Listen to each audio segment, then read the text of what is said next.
여름에 겨울 이야기를 하자. 가장 아름다운 때에 결산의 날을 생각하자는 주제로 주의 말씀을 증거합니다. 책이 나오면 무조건 보는 장르 중에 하나가 할아버지 할머니들이 쓴 시는 무조건 사봅니다. 그런데 너무 그 수가 너무나 적습니다. 우리나라는 시의 왕국이라서 시가 정말 많이 나오는데 할아버지 할머니들이 쓰는 시가 별로 많지 않습니다. 그런데 한국시인협회가 대한노인회와 함께 주최한 제1회 어르신의 재치와 유머 짧은 시 공모전, 한 몇 달만 공모를 했는데 거기에 무려 5,800편의 시가 할아버지 할머니들이 보내왔습니다. 그것이 책으로 엮여졌습니다. 거기에 이런 구절이 나옵니다. 제목이 봄맞이입니다. 이제는 여자도 아니라 말하면서도 봄이 되면 빛 고운 새 립스틱 하나 사들고 거울 앞에 가슴 설레네. 제목이 봄맞이입니다.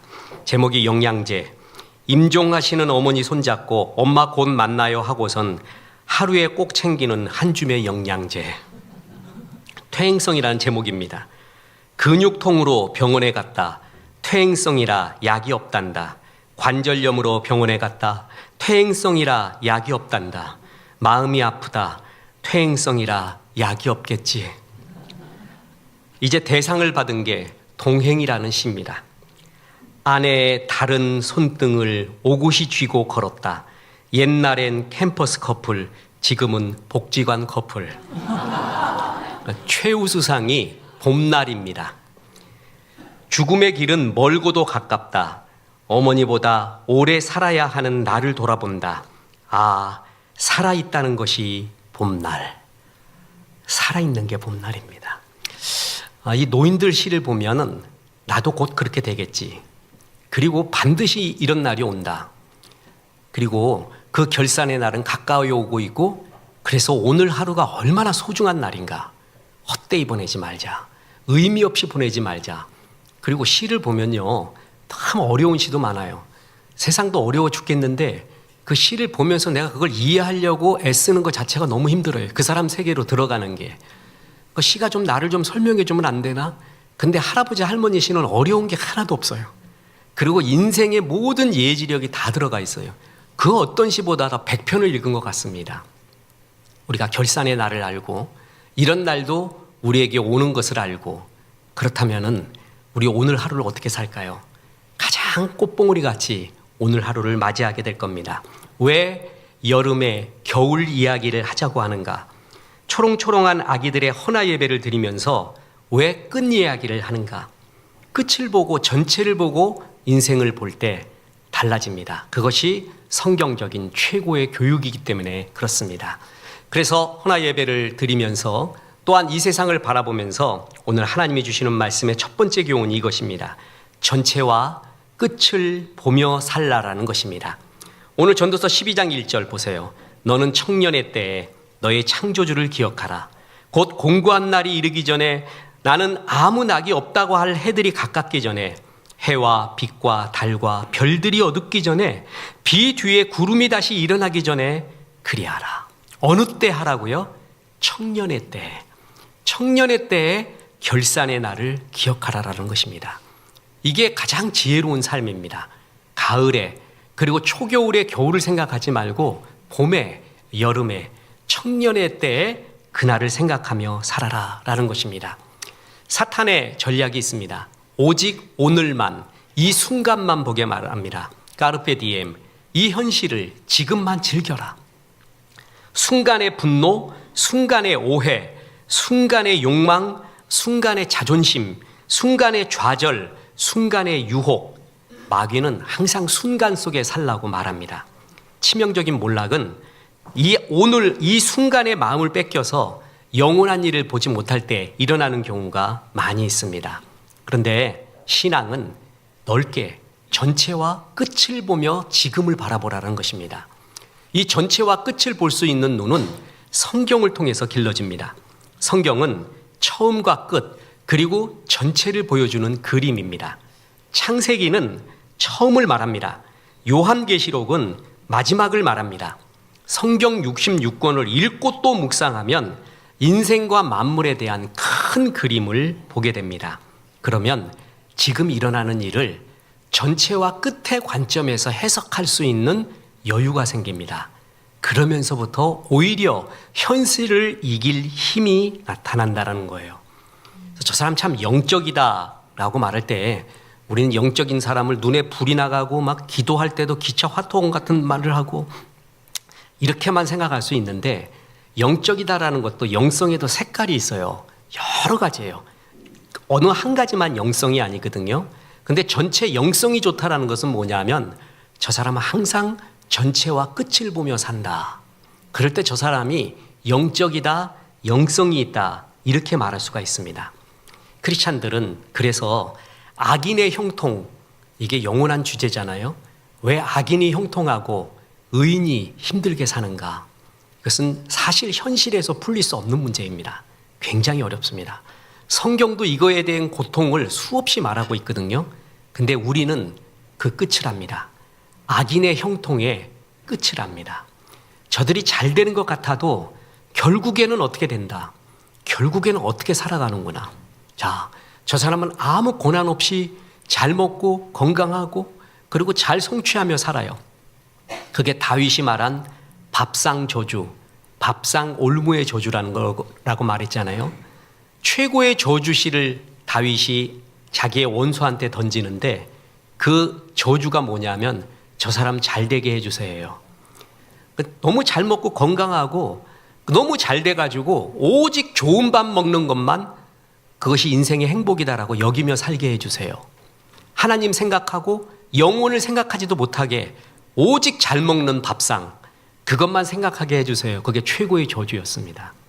우리는 하나님 없이 예배 없이 잘 되는 사람을 많이 봅니다. 그러나 끝을 봅니다. 전체를 봅니다. 저게 결코 잘 되는 게 아니구나. 그 끝이 멸망이고 지옥이구나 라는 걸 보기 때문에 우리는 너무 낙심하지 않는 모습이 됩니다. 저는 운동 경기를 볼 때 재방송을 주로 봅니다.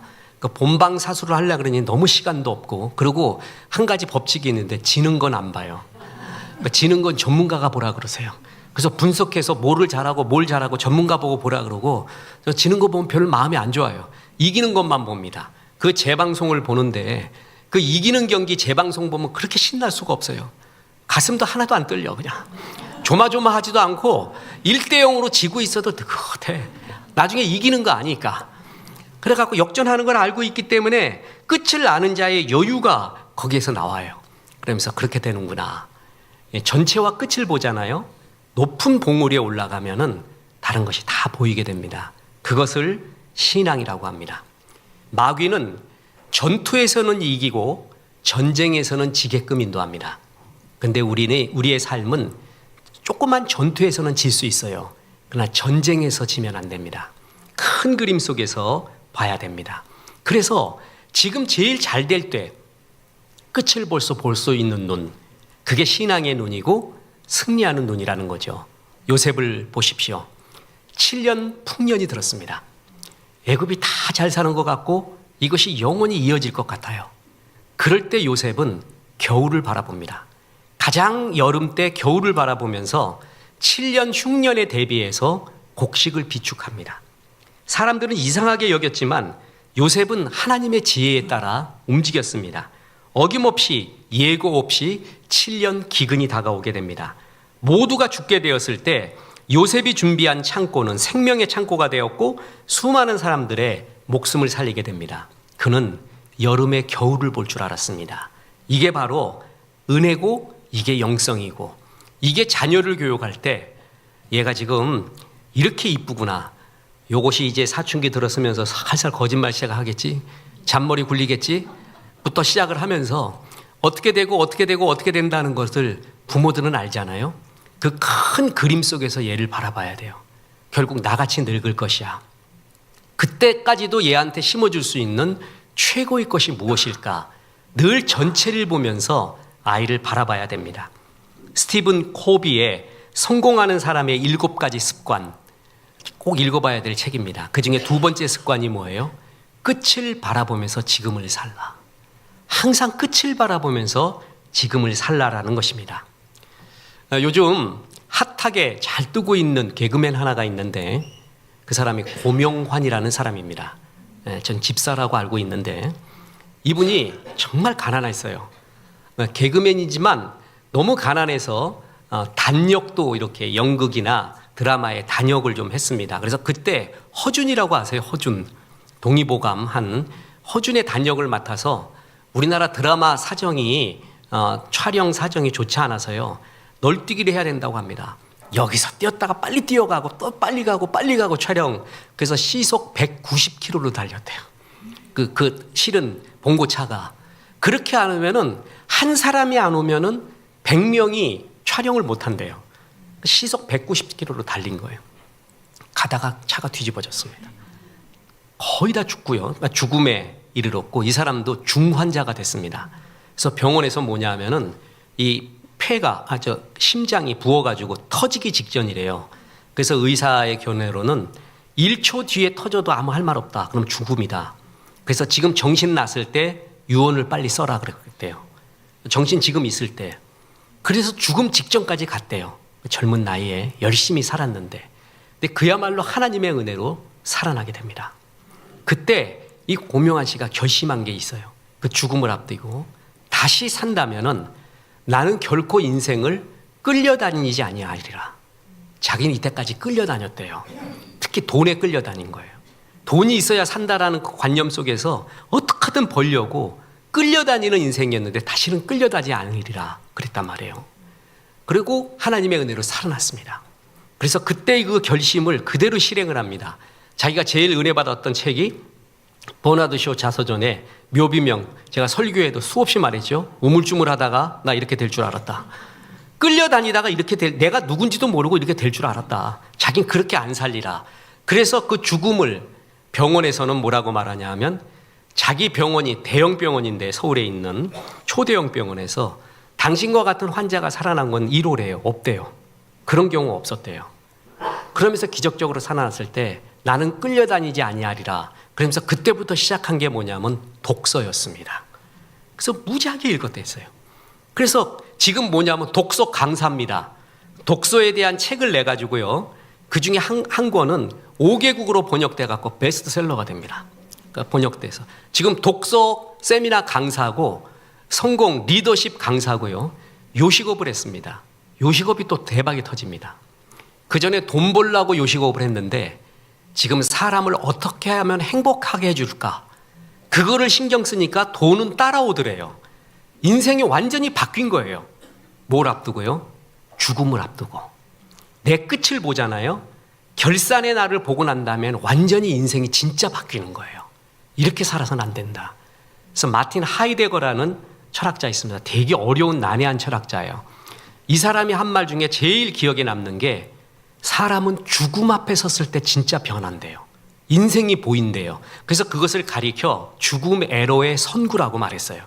죽음을 진짜 경험 직전까지 가거나 그거에 대한 깊은 묵상이 있을 때 그제서야 인생이 보이고 인생이 뒤집어진다라는 것입니다. 이렇게 살면 안 되지. 그때 전체와 끝을 보게 된다는 거예요. 그런데 성경은 우리가 죽음까지 안 가도요. 창세기 통해서 계시록 통해서 전도서를 통해서 이미 전체와 끝을 다 보여주고 있어요. 그래서 그거에 은혜를 받으면 내가 오늘 하루를 이렇게 살아서는 안 되지라는 게 느껴진다는 거죠. 보십시오. 일본은 임진왜란을 일으켜서 부산진에 도착한 일본이 왜군이 19일 만에 한양에 들어갑니다. 그냥 걸어간 거예요. 그냥 뛰어간 거예요. 그때 일본의 최고의 무기가 조총이었잖아요. 우리나라 조선에도 포르투갈 상인에 의해서 도입된 그 조총이 벌써 조선 정부에도 정보도 들어왔고 갖고 오기도 했습니다. 그거 만들 수가 있었어요. 그런데 조선은 1392년 만들어지고 1592년 200년 만에 임진왜란을 맞는데 조선은 200년 동안에 전쟁 한 번 없었습니다. 그냥 여름이었어요. 평화의 시기였어요. 그래서 조총의 소중함을 모르는 거예요. 반면에 일본은 쇼군 시대, 칼싸움의 시대였어요. 그리고 칼싸움을 전부 평정한 게 조총이었단 말이에요. 조총의 위력을 알아요. 거기는 고난 속에서 강해진 거예요. 근데 우리는 안일함 속에서, 여름 속에서 겨울을 보지 못한 거예요. 그래서 완전히 당하고 납니다. 그때 다른 사람 하나가 있었죠. 이순신입니다. 이순신은 임진왜란 때 거북선을 만든 게 아니에요. 그 많은 판옥선을 화약을 비축한 게 임진왜란 때 한 게 아니라 그 전에 했습니다. 여름에 겨울을 본 것입니다. 이것이 이기는 진짜 승리의 모습, 여름에 겨울의 발자국을 봐야 됩니다. 그것처럼 지혜로운 것이 없습니다. 우리의 자녀를 볼 때, 내 인생을 볼 때 전체와 끝을 보는 관점, 그 거룩의 관점에서 지금을 바라보라라는 것입니다. 자녀에게 길러줘야 되는 관점도 바로 이런 관점입니다. 그리고 두 번째가 있습니다. 두 번째 교훈은 부모가 예배와 기쁨의 삶을 보여주라라는 것입니다. 우리 엊그제 정신여고 교목이신 최병훈 목사님 와서 금요 성경 아카데미 인도해 주시는데 제가 얼마나 은혜를 받았는지 모릅니다. 주일학교가 위기라는 거예요. 전체 교단을 통틀어 가지고 지금 주일학교가 운영되는 게 전 교단을 통해서 40%가 안 된대요. 전 교단을 통해서. 그리고 그 40% 중에서도 그나마 유치부부터 유초등부, 초등부, 중고등부, 대학부까지 다 있는 교회 거의 없대요. 진짜 주일학교, 교회학교가 그야말로 초토화돼 가고 있고 특히 코로나 이후로 더욱 그렇다는 거예요. 그래서 교회학교의 위기이기 때문에 여러 목사님들과 여러 전문가들에게 어찌하면은 이걸 극복할 수 있을까라고 물었더니 목사님들과 전문가들이 90% 이상 동의하는 게 있대요. 뭔지 아세요? 부모가 변해야 된다는 거예요. 부모가 믿음이 있고 변하지 않으면 답이 없다는 거예요. 그러면서 통계조사를 말하는데 내 삶과 신앙에 영향을 미친 1, 2, 3, 4위가 있대요. 4위 교회 선생님, 3위 교회 친구, 2위 교회학교 목사님 전도사님, 1위 부모님. 그러니까 내 삶과 신앙에 결정적인 영향은 부모님이 미친다는 거예요. 퍼센테이지가 몇 퍼센트냐? 45%. 결정적이라는 거죠. 그러면 내 신앙에도 색깔이 있거든요. 사람마다 달라요. 어떤 사람은 기도할 때 소리치고 벽치고 무릎치고 공중부양 뒹굴고 이래야지 은혜 받는 사람이 있고요. 어떤 사람은 조용히 샤브샤브 기도해야 은혜 받는 사람이 있고 그건 다 다른 거예요. 신앙에도 경향이 있거든요. 그 성향을 누구한테 본받느냐? 절대적으로 부모한테 전수받는다는 거예요. 그러니까 부모의 신앙적 색깔이 나하고 거의 똑같아진다. 그러니까 뭐냐 하면 결정적으로 부모가 잘해야 된다는 거예요. 그러니까 아이 잘 기르려면은 아이 잘 되기를 먼저 기원하지 말고 내가 잘 돼야 돼요. 그래서 내가 예배의 삶, 기쁨의 삶을 보여주는 게 자녀 교육의 최고봉이라는 것입니다. 예배의 삶을 보여줘야 됩니다. 그래서 전도서 12장 13절에 일의 결국은 다 들었으니 하나님을 경외하고 그의 명령들을 지킬지어다. 이것이 모든 사람의 본분이니라. 일의 결국을 전도서에서 다 말해줍니다. 이거 쓸데없는 거야. 이것도 쓸데없고 이것도 헛된 일이야. 결국 다 들었니? 남는 게 뭔 줄 알아? 하나님을 경외하고 그 명령을 지키는 것. 세상은 급변입니다. 지금 여러분 산업혁명이 일어났잖아요. 증기기관이 일어난 게 1차 산업혁명이에요. 전기의 혁명이 일어난 게 2차였어요. 3차, 4차는 비슷하다고 합니다. 컴퓨터 혁명 이렇게 이야기하고 4차, 지금 5차까지 가고 있는데 지금 우리가 혁명 시대에 살고 있어요. 뭐냐 하면은 인공지능입니다. 이제는 이거는 우리의 자녀들은요, 인공지능과 더불어 듀얼 브레인, 두 머리로 살지 않으면 못 사는 세상에 왔습니다. 이건 이제는 선택이 아니라 필수가 됐어요. 내 머리가 좋아야 되고 그 좋은 머리로 인공지능을 최대한 활용해야 됩니다. 우리 첫째 아들이 일하고 있잖아요. 그래서 너 인공지능 어느 정도로 활용하고 그거 못하는 애들이 있냐 그러니까 아빠 그러면 회사 일 자체를 못한대요. 그러니까 인공지능하고 같이 살아야 된대요. 같이. 최대한 활용해야 돼요. 그게 지금의 일이거든요. 근데 이 인공지능이 저도 지금 전에 양자역학하고 빅뱅 연구했잖아요. 5년. 근데 그것은 남의 일 같았어요. 인공지능은 지금 연구하지 않으면 지금 땅을 모른다 해서 깊이 하고 있습니다.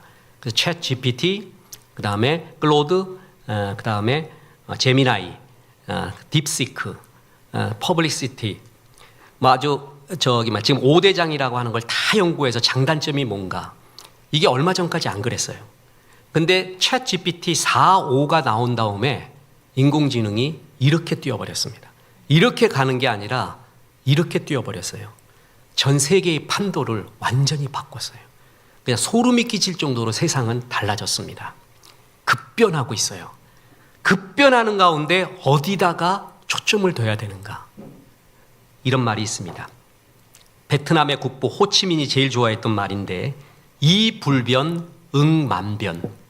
이불변, 불변하는 것 하나로서 응대하라. 만변, 만 가지 변하는 것에 응대하라.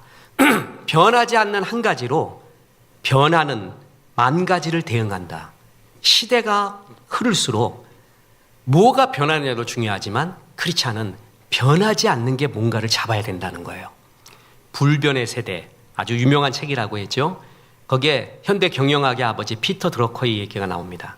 그게 불변의 세대, 불변 세대, 세상이 변하지만 변하지 않는 것이 뭔가, 그거에 대한 대표적인 예화예요. 세상이 너무 변하니까 어디다 초점 맞춰야 될지 모르겠습니다. 그랬더니 피터 드러커가 그 제자한테 말합니다. 자네 어렸을 때 초코바 뭐 먹었나? 그러니까 스니커즈 먹었습니다. 지금 뭐 먹나? 스니커즈 먹습니다. 그게 답이네.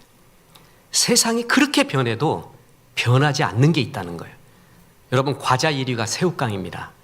여러분 어렸을 때 새우깡 먹었죠? 지금도 먹습니까? 지금도 새우깡 잘 먹어요. 세상 급변해도 변하지 않는 걸 잡는 거예요. 그래서 변하지 않는 한 가지로 만 가지 변하는 거를 이기는 거를, 그것을 잡는 거예요. 모든 것이 변하지만 변하지 않는 것이 있습니다. 예수님입니다. 보세요. 히브리서 13장 8절. 예수 그리스도는 어제나 오늘이나 영원토록 동일하시니라. 또 변하지 않는 게 말씀입니다. 이사야 40장 8절. 풀은 마르고 꽃은 시드나 우리 하나님의 말씀은 영원히 서리라 하라. 예수님과 말씀은 결코 변하지 않습니다. 그래서 변하는 세상일수록 이것을 집중해야 돼요. 일의 결국을 들었니? 다 변한다. 그런데 다 입김같이 허무하게 끝나는 게 많은데, 너는 변하지 않는 하나님의 말씀 그리고 예수님을 붙잡아라. 그런데 지금 이 세대가, 그때 최병원 목사님 간증할 때 얼마나 웃었는지, 애들이 성경을 너무 모른대요. 그러니까 이게 감정적인 신앙만 계속 주입을 해가지고 성경 몰라갖고 이게 큰일이다 그러면서 자기가 들었던 질문을 얘기하잖아요. 그러니까 실로암 찬양을 항상 해서요. 뭐 실로암 내게 주심을 막 찬송하는데 애들이 끝나고 물었다는 거 아니에요. 목사님, 실로암이 그 암의 일종이에요? 무슨 암이에요? 이러더라는 거야. 그리고 더 웃긴 거는 사무엘상 표라 그러니까 사무엘상이 일본 사람 선생인 줄 알았다는 거 아니에요. 사무엘상. 그 성경에 이렇게 무지하다는 거예요. 저도 들어봤습니다. 욥기를 영어로 하면 job, job이에요, job. 그 욥기가 취업서, 이거 읽으면 막 이렇게 취업에 대한 거, 일에 대한 것을 적어놓은 거를 욥기로 하는 거예요. 그러니까 성경을 너무 모르는 거예요. 이건 부모의 책임이에요. 정말 부모가 성경을 안 읽기 때문에 애들한테도 말해줄 수도 없고 전해주지도 않는 거예요. 불변하는 예수님, 불변하는 말씀, 이 불변의 원칙을 가슴에 있어야 이겨요. 유대인이 그렇잖아요. 변하지 않는 하나님의 말씀 갖고 있으니까 세상이 어떻게 변해도 그 원리 하나 갖고 이기는 거잖아요. 지금 4, 5차 산업혁명을 이끌고 있는 인공지능이거든요. 이제는 맨하탄 프로젝트, 옛날에 원자폭탄 만들어서 세상 뒤집었던 제2의 맨하탄 프로젝트가 인공지능입니다. 그 인공지능 주도하는 게 유대인입니다. 지금 두 나라밖에 없어요. 미국과 중국. 세카는 그 뒤에 따라오는 나라들은 너무 차이가 벌어져 있습니다. 말도 못하게, 그 전에 인공지능 전 시대 핸드폰 나오고 뭐 타블릿 PC 나오고 이럴 때는 2등들이 어느 정도 따라갔어요. 비슷하게도 만들고 따라갔는데 이제 인공지능은 달랍니다. 완전히 다릅니다. 그 자본력, 데이터의 노하우 비교할 수 없을 정도로 인류만 갖고 가는 세상이 됐습니다. 우린 이 가운데 정말 변하지 않는 하나님의 말씀, 그리고 예수님, 이것을 자녀에게 더 깊이 심어줘야 됩니다. 그리고 또 하나가, 부모는 먼저 감사와 기쁨의 삶을 보여줘야 됩니다. 다시 말합니다. 자녀 어떻게 기를까, 얘를 어떻게 가르칠까 보다도 중요한 게 나의 기쁨, 내가 먼저 충만해야 됩니다. 내가 예배의 삶을 보여줘야 되고요. 내가 기쁨과 감사의 삶을 보여줘야 됩니다. 그게 교육입니다. 그러면 애들도 기쁨과 감사의 삶을 삽니다. 저는 언젠가 하나님 은혜 주시면 전도서에 대해 쓸 것인데, 전도서에 대한 쓴 책은 전부 하나 같거든요. 다 헛되도다. 헛되도다, 헛되도다. 맞아요. 근데 어느 날 성경 통독을 하는데 전도서 보는데 정말 오아시스 같은 거를 발견했어요. 그 생떼쥐베리의 어린 왕자에 나오죠. 사막의 아름다운 건 오아시스가 있기 때문이야. 전도서의 오아시스. 다 헛된데 이건 헛되지 않는다는 구절이 나와요. 저는 거기에 눈이 진짜 띄었어요. 모든 것이 헛되다고 하는데 이건 헛되지 않는다. 그러면 진짜 성경 말씀 그대로잖아요. 그건 헛되지 않는 거잖아요. 그걸 붙잡아야겠구나. 그게 나옵니다. 전도서 9장 7절. 너는 가서 기쁨으로 내 음식물을 먹고 즐거운 마음으로 내 포도주를 마실지어다. 이는 하나님이 네가 하는 일들을 벌써 기쁘게 받으셨음이니라. 너는 기쁨으로 음식물 먹으래요. 저는 요리하는 사람들을, 그 주방장도 정말 존중합니다. 어떻게 그런 조합을 만들어내는지. 수육 먹을 때 새우젓을 찍어 먹어야 된다는 걸 어떻게 알았어요? 나는 몰랐어요. 근데 누가 가르쳐 준 거예요. 그렇게 맛있더구만 그게. 보리굴비 먹을 때 녹차물에 말아 먹어야 되는데, 찬물에 밥을. 그걸 도대체 어떤 통계로 알아냈어요? 이 신약 개발보다 어려운 거예요 이거. 존경해 죽겠어요. 정말 맛있게 먹어요. 아니 어떻게 그 파스타에다가 명란을 쳐요. 명란젓. 그걸 누가 어떻게 알았어요? 명란젓 넣는다는 거를. 그렇게 맛있어요. 여러분 벌써 지금 입이 침이 지금 다 고여가지고. 하나님이 사랑하는 사람과 음식 맛있게 먹으래요. 그게 허무하지 않는 일이래요. 그러면 여러분 맛있게 먹으세요. 좋은 사람과 사랑하는 사람과 맛있는 거 먹으세요. 나는 나한테 오면 내가 최고의 칼국수집을 가르쳐 주겠습니다. 이게 지금 방송 나가서 광고하는 것 같아갖고 내가 못하지만 칼국수집 최고 잘하는 데 있어요. 진짜 거기서 아내와 또 사랑하는 사람과 먹을 때 그렇게 행복할 수가 없어요. 성경에 그것은 허무하지 않대. 다 허무한 세상 속에 사랑하는 사람과 잘 음식 먹으래요. 또 하나가 있습니다. 9장 8절에 내 의복을 희게하며, 항상 희게하며 내 머리에 향기름을 그치지 아니하도록 할지니라. 다 허무하다, 이런 거 헛된 거야, 이렇게 말할 줄 알았는데 그러지 않대요. 의복을 희게하라, 옷 깨끗하게 입으라는 거예요. 멋진 그 하르메스가 아니에요. 뭐요? 에르메스구나. 네. 에르메스, 이것만 멋진 옷이 아니라 어떤 옷도 깨끗하게 입고 아름답게 입고 나에게 맞춰 입는 거 나쁜 거 아니라는 거예요. 네 의복을 항상 희게하며 머리에 향기름을 그치지 않도록. 화장을 의미합니다. 여자들 화장하는 거 있잖아요. 좋은 거래요. 내가 이거 보고 인생이 많이 뒤집어졌다니까. 이 구절 보고 이거 헛된 게 아니구나. 즐거운 일이래요.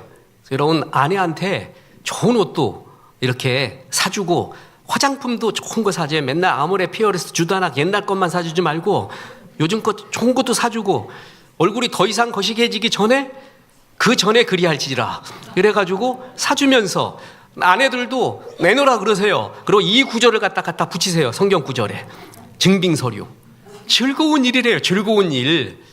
자, 이처럼 즐거운 일이 어디 있느냐. 그러면서 구절에 내 헛된 평생의 모든 날, 곧 하나님이 해 아래에서 내게 주신 모든 헛된 날에 네가 사랑하는 아내와 함께 즐겁게 살지어다. 이게 영성이래요. 즐겁게 살래. 그러니까 진짜 영성 있는 사람이 뭔지 아세요? 즐겁게 사는 사람이에요. 즐겁지 않은 세상 속에 웃으며 살 줄 아는 사람이에요. 좋은 음식, 기쁜 음식 사랑하는 사람과 먹고 꽃가옷도 차려입고, 그리고 또 즐거운 것이 전도서 11장 7절 빛은 실로 아름다운 것이라 눈으로 해를 보는 것이 즐거운 일이로다. 빛을 보래요. 봄, 여름, 가을, 겨울 햇빛 많이 쬐십시오. 만물이 변하고 하나님의 아름다움이 스며 있는 자연 속에서 기뻐하래요. 그게 영성이에요. 영성. 그런 걸 보고 기뻐할 줄 아는 거. 다 헛된 건데 사랑하는 사람과 좋은 음식 먹어. 옷도 꽃가옷 한번 입어보고 화장도 이쁘게 해봐. 그리고 말이야, 햇빛도 즐겁게 봐. 즐겁게 살아. 이게 영성이래요. 헛된 것 가운데 이게 남는 거래요. 얼마나 좋아요. 이 가운데 여러분이 느끼는 토탈 이미지가 뭐죠? 즐거움이에요. 기쁨이라는 것이죠. 그러니까 어머니가, 아버지가 자녀에게 교육할 수 있는 최고가 신실한 예배드리고 감사와 기쁨의 모습을 항상 보이고 있는 것. 기쁨과 감사가 없는 영성, 삶은 능력이 없습니다. 최고의 영성은 기쁨의 영성입니다. 그래서 너희를 향한 하나님의 뜻이 데살로니가 전서 5장 16절에 항상 기뻐하라. 쉬지 말고 기도하라. 범사에 뭐라고요? 감사. 분명히 너희를 향한 뜻이라고 했죠. 기쁨과 감사. 세 가지 중에 기쁨과 감사가 들어가요. 그럼 내가 지금 기쁨과 감사가 없다는 것은 신앙이, 믿음이 아직 덜 자랐다. 성숙하지 않았다는 거예요. 저 사람이 진짜 신앙 좋다. 뭘 보면 아냐면 항상 세상이 줄 수 없는 기쁨과 감사가, 환희가 그에게 있어요. 그래서 하나님이 사랑하는 사람한테 주님을 깊이 갈망하는 자에게 주시는 게 기쁨이라고 했습니다. 보세요. 시편 16편 11절. 주께서 생명의 길을 내게 보이시리니 주의 앞에는 충만한 기쁨이 있고 주의 오른쪽에는 영원한 즐거움이 있나이다. 신앙이 성숙한 자에게 주는 게 기쁨이에요. 여러분, 그래서 나이 들수록 하나님의 은혜로 얼굴에 기쁨과 환희가 있어야 돼요. 나이 들수록 요쟁이 할머니 얼굴 나오면 안 돼. 아직도 불평해. 세상 다 나쁜 사람들이고 나만 오라. 다 불평해. 이건 다 틀리고 나만 옳대. 그 얼굴 있어요, 그런 사람. 그럼 가까이 가기가 힘들어 죽겠어요. 맨날 만나면 회개하래. 자기는 하지도 않으면서. 그냥 맨날 불평이야. 세상에 대해, 뭐에 대해서 항상 문제래. 자기만 옳대요. 누가 이 사람 기뻐하겠어요? 자녀에게 내가 말이야 이렇게 성공할 수 없었는데 네 아들, 이 딸을 낳다니 하나님의 축복이지. 난 빚진 자야. 감사하다. 기쁘다. 그 모습 보이는 것 자체, 그게 최고의 교육입니다. 만물에는 하나님의 본성이 스며 있습니다. 기쁨이라는 본성이 스며 있어요. 보세요. 천하 만물을 만들고 나서 하나님이 보시기에 뭐라고요? 좋았더라. 그러니까 만물에 하나님의 좋으심, 기쁨이 다 스며 있는 거예요. 그래서 뭐냐면은 성령이 임하면 기쁨의 시작이 되고, 예수님도 여러 차례 하나님 나라를 설명할 때 잔치에 비유합니다. 잔치의 특징이 뭐예요? 여러분, 잔치집 가면 어떻게 해야 돼요? 웃어야죠. 이게 맛이 왜 이래 이게. 이래가면서 신랑 옷이 왜 이래, 사람들은 왜 이래, 이래가면서 인상 쓰고 있으면 장치 다 망치는 거예요. 교회 와서 기뻐야 돼요. 얼굴이 내가 기쁘고 감사하고 겸손한 얼굴 보이는 게, 그게 교회의 덕을 세우는 거예요. 덕을 세우고 은혜를 세우는 거죠. 그러니까 진짜 성숙한 신앙에는 기쁨이 있어요. 신약에 나오는 굿뉴스, 복음이라는 헬라어 단어가 유앙겔리온이에요. 그게 기쁨, 환이라는 뜻입니다. 그러니까 복음의 다른 이름은 구원, 기쁨이라는 것이죠. 그렇게 하나님 앞에 충만한 사람, 다윗을 보십시오. 내 잔이 넘칩니다. 사도 바울을 보십시오. 기뻐하라. 다시 말하노니 기뻐하라. 언어에도 온도가 있듯이 신앙에도 온도가 있습니다. 좋은 온도의 사람, 그게 기쁨이 있는 사람이에요. 게리 토마스가 영성에도 색깔이 있다 그랬어요. 영성은 한 가지만이 아니에요. 여러 색깔이 있는데 그 중에 존 파이퍼 목사님은 최고의 영성은 기쁨의 영성이라고 했어요. 그에게 기쁨이 있느냐. 그러니까 저 사람 참 성숙했다라는 건 뭘 보면 아냐면, 항상 세상이 줄 수 없는 하늘의 기쁨이, 그의 벅참과 감동이 그에게 있습니다. 이제 끝으로 한국 할머니 할아버지 시를 봤잖아요. 일본 시가 있습니다. 일본 사단법인 전국 유료 실버타운 협회에서 주최한 실버센류의 입선작, 지난번에도 몇 가지 말씀드렸는데 일본 사람들도 우리도 다 똑같아요. 그 할머니 할아버지가 이런 시를 썼습니다. 정년이다. 지금부터 아닌 건 아니라고 말해야지. 종이하고 펜 찾는 사이에 쓸 말을 까먹었네. 개찰구 안 열려 확인하니 진찰권이네. 쓰는 돈이 술값에서 약값으로 변하는 나이. 손을 잡는다. 옛날에는 데이트. 지금에는 부축. 이봐 할멈, 입고 있는 팬티 내 것이네. 동창회 식후에는 약 설명회, 자기소개, 취미와 지병을 하나씩 말한다. 그리고 이게 또 환장합니다. 비상금 둔 곳을 까먹어서 아내한테 묻네. 그리고 최고 1위가 이겁니다. 사랑인 줄 알았는데 부정맥. 할아버지가 혼자 돼가지고 노인정에 가서 이제 할머니 보고 가슴이 뛰어. 그래갖고 사랑인 줄 알았는데 알고 보니까 뭐였어요? 부정맥이었대. 이거 뭔 얘기가 아니라 우리에게 다 다가옵니다. 이 전체와 끝 얘기를 들으면 그렇게 좋을 수가 없어요. 그럼 내가 지금 어떻게 살아야 되는가 나오지 않습니까? 오늘 제가 찬양 인도를 했습니다. 나의 기쁨 또 여러분의 기쁨 나누기 위해서 오늘 느낀 게 있어요. 이쪽 손가락 하나가 잘 안 움직여요. 보니까 관절염 같아요. 나 전에 날라다녔어요. 진짜 날라다녔어요. 막 스리핑거도 하고.